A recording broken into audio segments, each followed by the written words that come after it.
우리가 사순절이 되면은 이 광야에서 예수님께서 40일 동안 금식하며 받으셨던 시험의 이야기를 꼭 나눕니다.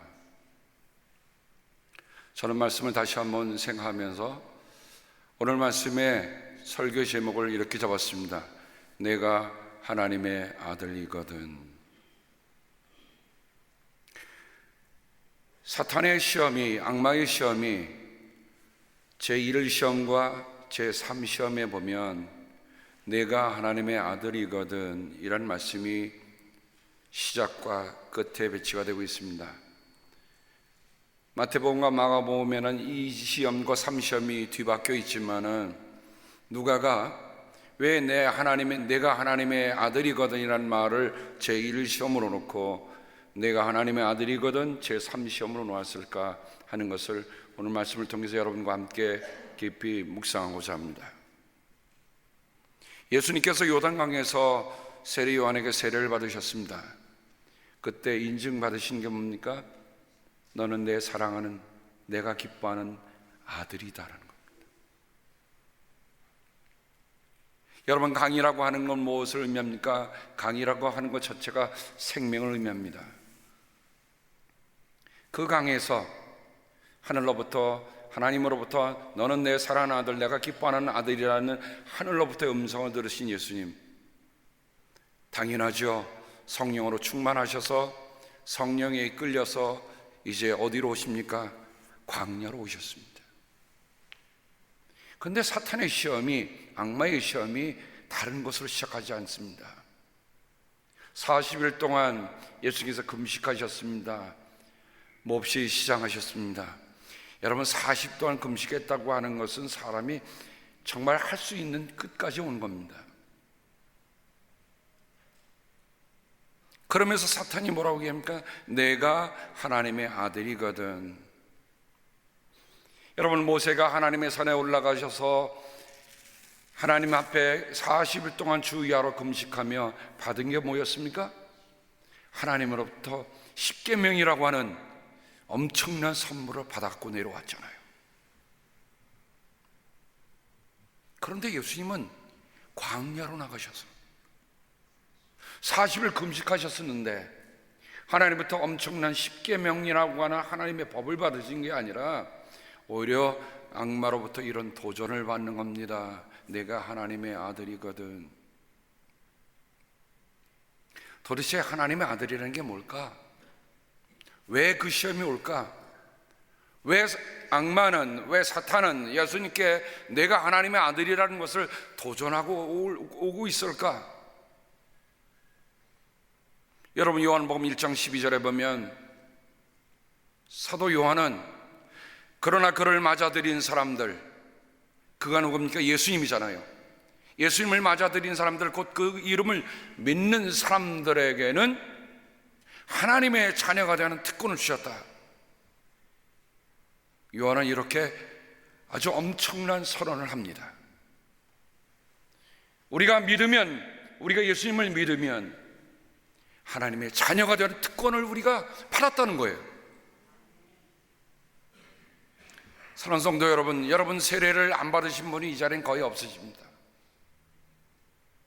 여러분이 누구의 이름으로 세례를 받았습니까? 여러분이 세례를 받았다고 하는 것이 우리의 삶에 무엇을 의미합니까? 그저 교회 다니니까 형식적으로나 세례를 받은 겁니까? 아니면 정말 예수님이 세례 받으셨을 때 하늘의 음성이 들리듯 너는 내가 사랑하는, 내 기뻐하는 아들이다, 내가 기뻐하는 자녀다 라고 하는 하나님의 인증이, 그런 고백이 여러분의 세례를 받았을 때 있으셨습니까? 내가 지금 하나님을 믿고 예수 그리스도를 믿고 오는데 내가 정말 하나님의 자녀라고 하는 특권을 나는 정말 누리고 있습니까? 믿으면서도 하나님의 자녀인지 아닌지 만약에 우리가 망설이고 있고 머뭇거리고 있다면 우리는 잘못 믿는 거예요. 그래서 바울은 로마서 8장 15절부터 17절에 나오는 중요한 말씀을 선언하고 있습니다. 여러분은 또다시 두려움에 빠뜨리는 종살이의 영을 받은 것이 아니라 자녀로 삼으시는 영을 받았습니다. 종살이라고 하는 건 뭡니까? 늘 두려운 거죠. 주인이 두려운 거예요. 주인의 손에 뭐가 들려있을 거라 생각합니까? 책망과 경계와 회초리가 들렸다고 하는 두려움이 있습니다. 종은 아무리 무슨 일을 해도 그에 대한 응당한 대가를 받을 수가 없어요. 종은 종으로서 끝날 뿐입니다. 그런데 바울은 뭐라고 얘기합니까? 우리가 종살이 영을 받은 게 아니라, 우리가 노예의 영을 받은 것이 아니라 자녀로 사무실은 영을 받았습니다. 그래서 우리는 그 영으로, 바로 그때에 그 성령이 우리의 영과 함께 우리가 하나님의 자녀임을 증언하십니다. 우리가 하나님의 자녀라는 것을 누가 증언해 준다고요? 성령께서 증언해 주신 거예요. 성령께서 우리의 영과 함께. 신앙 고백은 일방적인 게 아니에요. 하나님이 우리가 윽박질러서 너는 내 자녀다라는 걸 끝나는 게 아니고, 우리가 하나님의 자녀 되었습니다 소리치는 것도 아니에요. 성령께서 오시고 우리가 그 성령과 우리의 영과 더불어 함께 우리가 하나님의 자녀라고 하는 것을 함께 증언하는 겁니다. 그리고 신앙 고백은 일방적인 게 아닙니다. 하나님의 사랑에 대해서, 하나님이 우리의 사랑을 부어주실 때 몇 퍼센트 부어주셨습니까? 100%. 그래서 우리는 그 말을 다 imputation이라고 합니다. 하나님이 우리의 그 사랑을 100% 부어주셨다. 그 사랑에 대해서 우리는 어떻게 응답해야 됩니까? 그 응답을 impartation, 우리가 하나님에게 그 사랑에 응답하는 것 100%예요. imputation, impartation.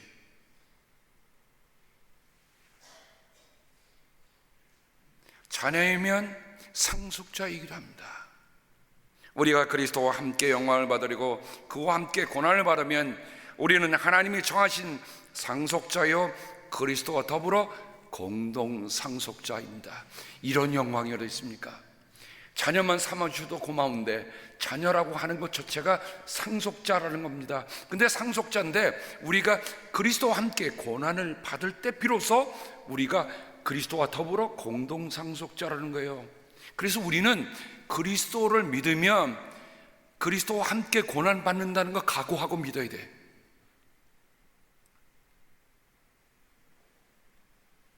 바울은 그의 편지의 곳곳에서 하나님의 자녀라고 하는 말을 우리에게 참으로 가슴속 깊이 새기도록 남겨줍니다. 빌립보서 2장 15절에 보니까 그리하여 여러분은 흠이 없고 순결해져서, 우리가 하나님의 자녀가 되었다는 것은요 세상의 방식대로 살아가지 않습니다. 흠이 없고 순결해져서 구부러지고 뒤틀린 세대 가운데서 하나님의 흠 없는 자녀가 되어야 합니다. 우리가 하나님의 자녀가 된 특권을 받았다는 것으로 끝나는 게 아니라 우리는 하나님의 자녀가 되었으면 이제 이 구부러지고 뒤틀린 세대 가운데서 하나님의 흠 없는 자녀가 되어야 가는 거예요. 되어가는 겁니다. 되어가는 거예요. 그리하면 여러분은 이 세상에서 별과 같이 빛날 것입니다. 저는 우리들 모두에게서 여러분의 삶에서 여러분의 삶이 하늘의 별처럼 빛나는 여러분이 되기를 주님의 이름으로 축복합니다. 우리는 이런 엄청난 축복을 받고 살아가는 사람이에요. 우리가 이 세상에 왔다 그냥 지나가는 게 아니라요, 우리의 삶이, 우리가 예수 그리스도를 믿을 때 이 뒤틀리고 이 구부러진 세대 속에서 하늘의 별처럼, 여러분 하늘의 별을 보면 어떤 마음이 듭니까? 별 하나 나 하나, 별둘 나둘. 왜 그런 시가 나옵니까? 별을 보면요 헤아릴 수 없는 신비로움이 있잖아요. 그러니까 깜깜한 하늘에서 반짝반짝. 그래서 우리 어린 아이들이 자라나면서 맨 먼저 가르치는 노래가 뭡니까? 반짝반짝 작은 별 아름답게 비추지. 왜 자녀들에게 그 동요를 가르칩니까? 그 아이가 하늘의 별처럼 빛나라고 가르치는 거 아닙니까? 엄마의 마음이, 아빠의 마음이 그 작은 동요 속에도 담겨 있는데, 이미 바울이 빌립보서를 통해서 우리에게 하늘의 별처럼 빛나라,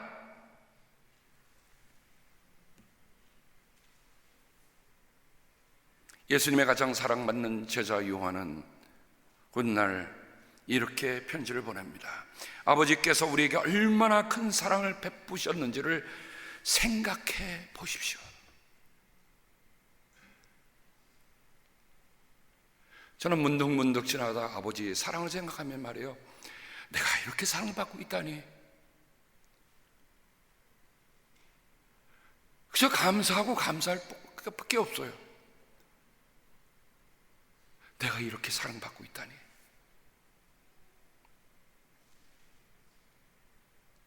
그래서 저는 세상의 사랑에 껄떡거리지 않습니다. 아버지가 나를 사랑하신 그 사랑이 얼마나 큰지 생각해 보는 일만 해도 지금 바빠요. 하나님의 사랑을 헤아리는 일만 해도 지금 바빠요. 하나님께서 우리를 자기의 자녀라 일컬어 주셨으니, 함께 읽습니다. 시작. 우리는 하나님의 자녀입니다. 다시 한번 시작. 우리는 하나님의 자녀입니다. 세상이 우리를 알지 못하는 까닭은 하나님을 알지 못하기 때문입니다. 여러분, 우리가 하나님의 자녀가 되어서 누리는 그 기쁨을 세상은 알 수가 없어요. 그래서 요한은 계속 이렇게 얘기합니다. 사랑하는 여러분, 이제 우리는 하나님의 자녀입니다. 앞으로 우리가 어떻게 될지 아직 밝혀지지 않았습니다만 그리스도께서 나타나시면 우리도 그와 같이 될 것임을 압니다. 그때 우리가 그를 참 모습대로 뵐게 될 것이기 때문입니다. 지난주에 제가 변화산장의 예수님의 말씀을 나누면서 이 말씀을 제일 결론적인 말씀으로 나눴어요. 우리가 하나님의 자녀로서 지금 이 모습대로 있지 않냐고, 영광스러운 모습으로 변화될 거라고는 꿈이 있고 믿음이 있고 소망이 있잖아요. 그런 몸 불편하신 분 낙심하지 마세요. 하나님은 우리를 위해서 영광스러운 몸으로 변화시킬 하나님의 놀라운 계획을 갖고 계세요.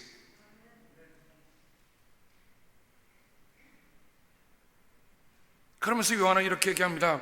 하나님의 자녀와 악마의 자녀가 여기에서 환히 드러납니다. 곧 의를 행하지 않는 사람과 자기 형제 자매를 사랑하지 않는 사람은 누구나 하나님에게서 난 사람이 아닙니다. 하나님의 자녀와 악마의 자녀가 어떻게 구분이 되는가? 요한은 이렇게 결론적으로 얘기합니다. 우리가 하나님을 사랑하고 또 그 계명을 지키면 이로써 우리가 하나님의 자녀를 사랑한다는 것을 압니다. 하나님을 사랑하고 그 계명을 지키는 것이 하나님의 자녀로서 살아가는 마땅한 길이요, 하나님의 자녀를 사랑하는 길입니다. 자, 예수님께서 요단강이라고는 생명의 땅에서부터, 생명의 곳에서 광야로 갔습니다. 광야는 어떤 곳입니까? 광야는 하나님을 절대 의존하지 않고는 생존할 수 없는 것이 광야입니다. 종종 우리는 이렇게 얘기합니다. 광야 같은 세상, 정말 그렇게 여기십니까? 정말 그렇게 알고 살아가십니까? 근데 세상 사람들은요, 광야 같다고 말하면서 광야처럼 살지 않더라고요. 광야에서 누릴 거 다 누리고 있을 거 다 있다고 생각하고 여기서 살아가는 것 같아요. 근데 광야는 아닙니다. 성서가 말하는 광야는 하나님을 절대 의존하지 않고는 살아갈 수 없는 것. 비로소 우리는 여기서 합니다. 믿음은 뭡니까? 하나님의 말씀을 지키며 살아갑니다. 예수님께서 광야에서 세 가지 시험을 받으셨는데 그 시험을 무엇으로 이기셨습니까? 하나님의 말씀으로 이기셨어요. 그러니 우리에게 주시는 교훈은 뭡니까? 우리가 믿음으로 하나님의 말씀을 지키며 살아가라 하신 겁니다. 오늘 말씀을 대하면서 저는 중요한 것을 여러분과 함께 나누고자 합니다. 우리가 하나님의 자녀이기 때문에 악마에게 시험 받는다는 것을 감사하시기 바랍니다. 자, 예수님이 무엇 때문에 시험 받고 계십니까? 하나님의 아들이기 때문에 시험 받으시는 거예요. 악마가 예수님이 하나님의 아들이 아니었다면 시험하셨겠습니까? 시험 안 했어요. 하나님의 아들이기 때문에 이 시험을 받으시는 겁니다. 그렇다고 한다면 우리가 하나님의 자녀가 아니라면 악마는 우리를 어떻게 해요? 거들떠보지도 않아요. 건드리지도 않습니다. 악마가 똑똑한 놈이거든요. 악마도 가치를 합니다. 허접스러운 것과 가치 있는 것을 알아요. 욥기에 보면 하나님이 욥을 주목해보라, 저는 순전하고 나를 진심으로 믿는 사람이다. 그때 악마가 딴지를 겁니다. 뭐라고 딴지 겁니까? 그가 까닭 없이 믿겠습니까?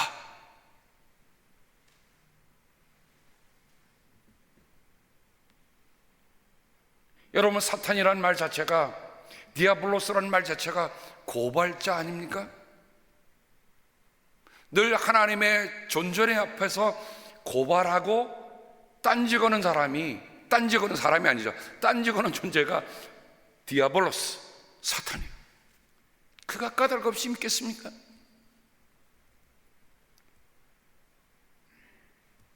저는 예수님께서 내가 하나님의 아들이거든 이라는 시험을 우리들 모두 스스로에게 물어보아야 할 시험이요 질문이라 생각이 됩니다.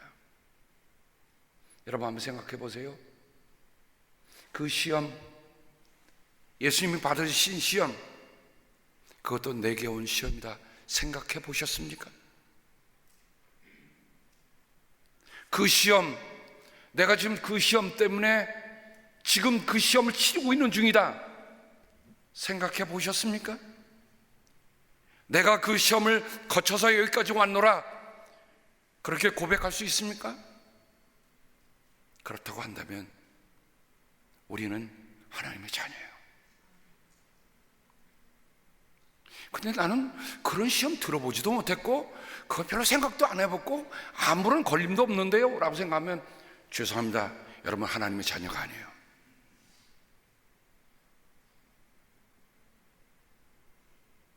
우리가 하나님의 자녀이기 때문에 받는 시험이 있습니다.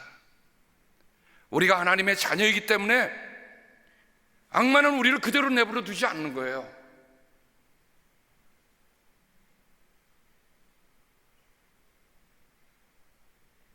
신앙,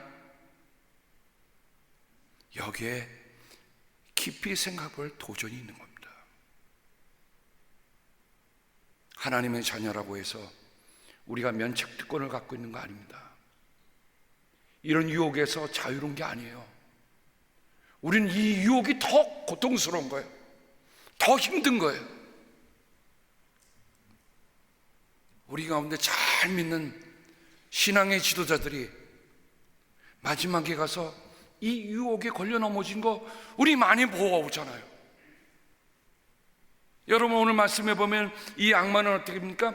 예수를 어느 때까지 떠나 있었다. 그건 뭐예요? 악마가 다시 돌아온다는 얘기입니다. 그 시험으로 끝났다는 얘기 아니에요. 이 시험이라고 하는 거는 늘 끊임없이 우리에게 올 것이라는 것을 우리에게 암시해 주는 말씀이 바로 오늘 4장 13절의 말씀이에요.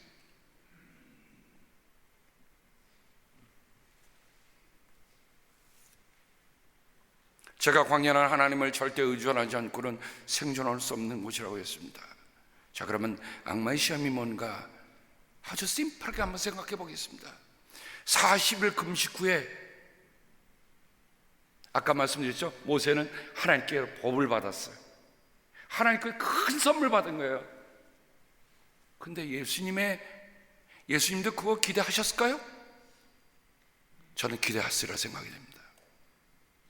여러분이 40일 기도 끝나고 나면 하나님부터 엄청난 어떤 은혜의 선물 받을 걸 생각하니까 기도하지요. 금식 기도하지요. 목숨 걸고 기도하는 기도인데 안 하겠습니까? 그런데 문제는 이겁니다. 야, 40일 금식했어.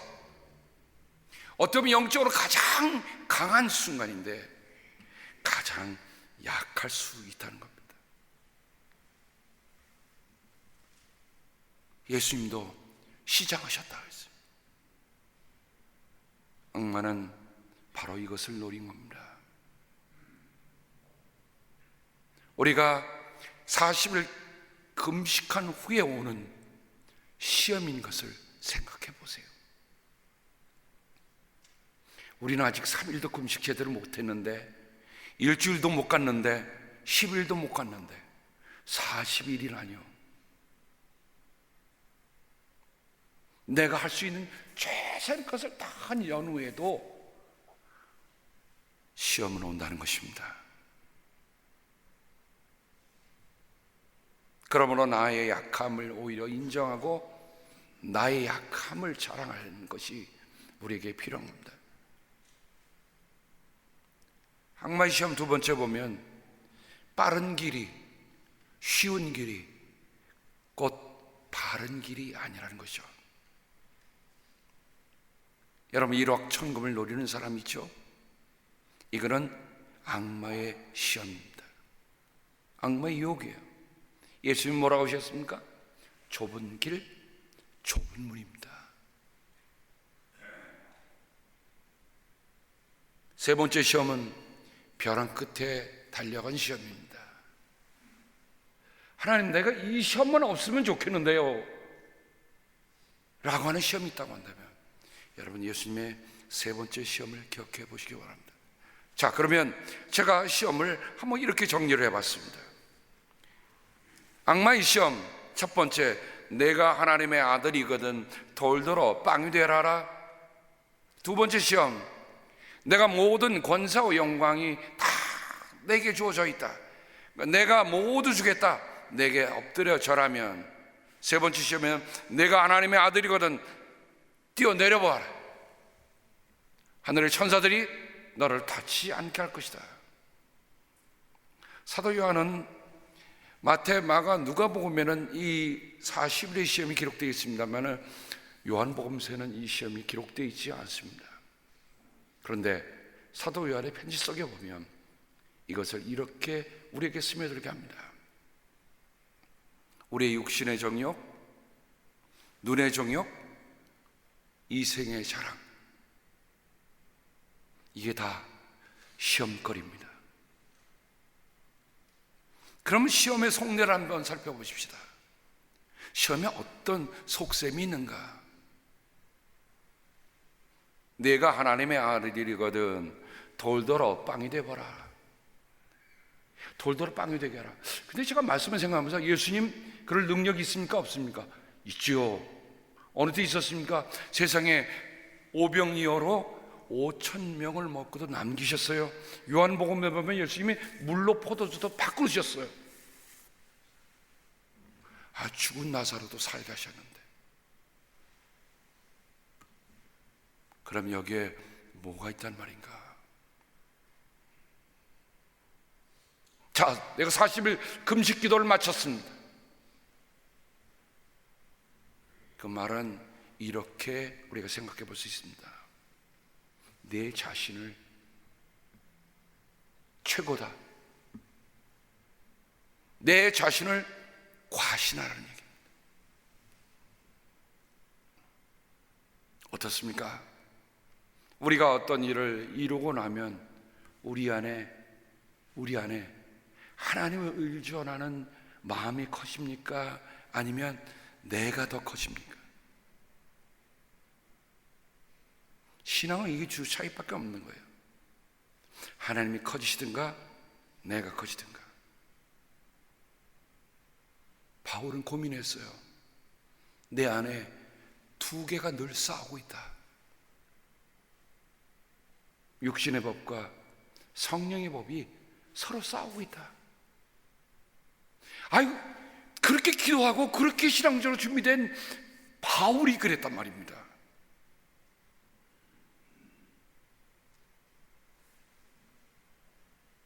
그때 예수님은 오늘 세 번의 말씀을 보면 다 신명기서의 말씀을 통해서 악마의 시험을 이기시잖아요. 사람이 빵으로만 살 것이 아니다. 저는 오래전에 이 말씀을 묵상하면서 이 말씀을 이렇게 바랐습니다. 사람이 빵으로만 살면 죽는다.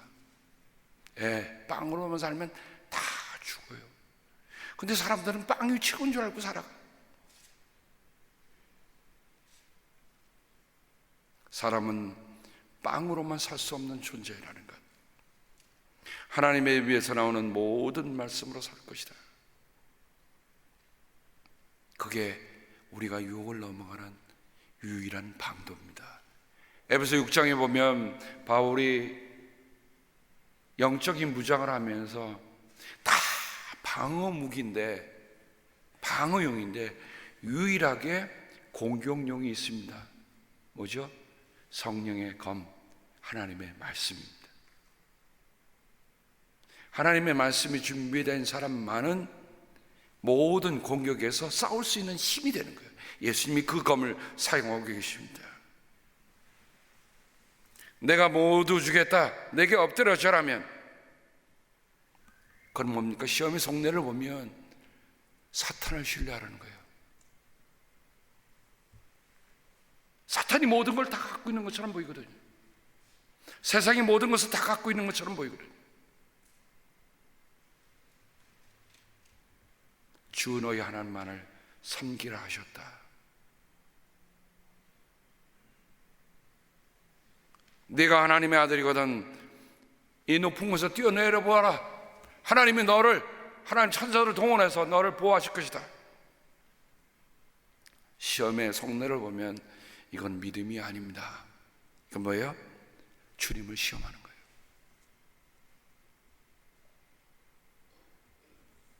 주 너희 하나님을 시험하지 마라. 이런 시험의 속내를 보면서 우리는 예수님께서 왜 시험을 받으셨는가, 히브리서의 말씀으로 돌아가 봅니다. 예수 그리스도께서는 어제나 오늘이나 영원히 한결같은 분이십니다. 그는 몸소 시험을 받아서 고난을 당하셨으므로 시험을 받는 사람들을 도우실 수 있습니다. 비로소 합니다. 주님, 우리가 시험에서 면제된 게 아니고 시험을 치러야 되는데 그 시험을 치를 수 있는 힘, 방도에게 우리에게 있지 않고 예수님에게 있다는 거예요. 예수님에게서 시험을 이길 답을 찾는 우리들이 되어야 할 것입니다. 우리의 제사장은 우리와 우리의 연약함을 동정하지 못하시는 분이 아닙니다. 그런 모든 점에서 우리와 마찬가지로 시험을 받으셨지만 죄는 없으십니다. 우리와 똑같이 시험을 받으셨습니다. 바울은 이 시험에 대해서 우리에게 이렇게 답을 얘기해 줍니다. 고린도전서 10장 13절입니다.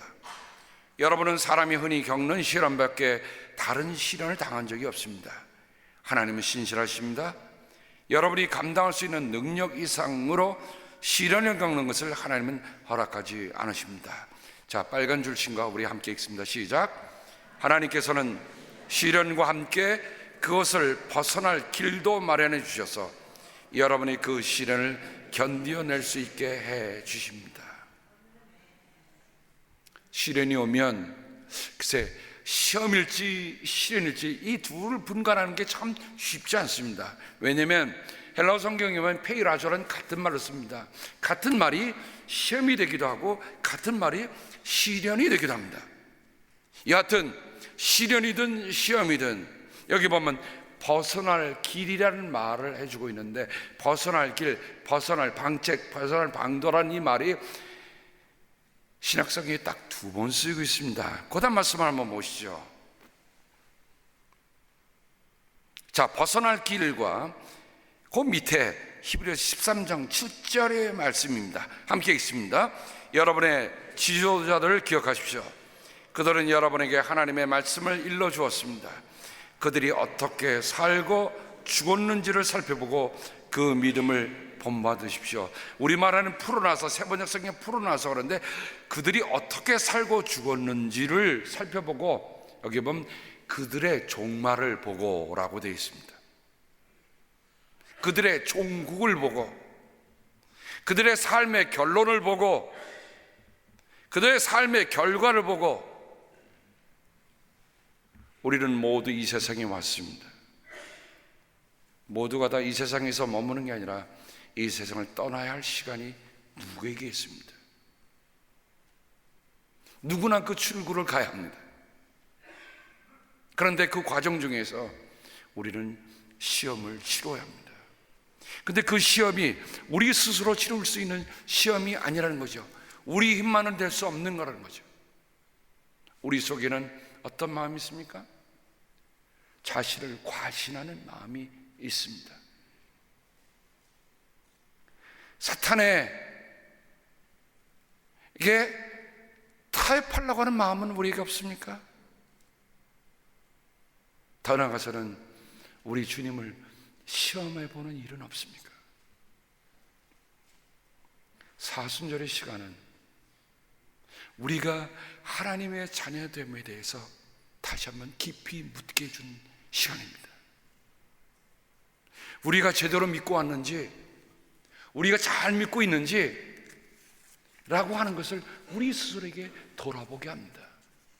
왜냐하면 우리가 믿는 데에 대한 믿음의 분명한 확신이 없이 살아간다고 한다면 우리는 그 시험의 뜻도 모르고 시험도 치를 수 없는 사람이기 때문에 그렇습니다. 왜 믿는가? 무엇을 믿는가? 어떻게 믿는가? 제대로 믿는가? 다시 돌아보는 시간이 사순절의 시간입니다. 사랑하는 성도 여러분, 우리가 하나님의 자녀가 되는 특권을 받은 사람들입니다. 그렇다고 한다면 사탄은 분명히 예수님께서 물으셨던 그 시험, 내가 하나님의 아들이거든이라는 것을 물어올 것입니다. 이거에 대한 대답 우리가 준비하고 살지 않으면 우리는 사탄의 밥이 되고 말 것입니다. 우리 안에 어찌 시험이 그치지 않겠습니까? 늘 시험이 올 때마다 예수님께서 하나님의 아들로서 하나님의 말씀에 순종하며 사셨던 그 놀라운 결단과 응전들이 우리들 모두에게 있기를 주님의 이름으로 축복합니다. 기도하겠습니다. 하나님 아버지, 감사합니다. 믿음이라고 하는 것이 얼마나 중요한 일인가 하는 것들을 보게 됩니다. 하나님, 세례받고 하나님의 자녀였다는 그 믿음, 바로 이 믿음의 시험을 잘 통과하여 하나님의 온전하심 속으로 향해 걸어가는 저희들 되게 주여 도와 주시옵소서. 종살이 영이 아니라 자녀로 삼으시는 영을 주셨사오니 우리가 그 영 가운데 하나님의 부르심을 깊이 묻고 가는 저희들 되게 도와 주옵소서. 감사하며 예수님의 이름으로 기도합니다. 아멘.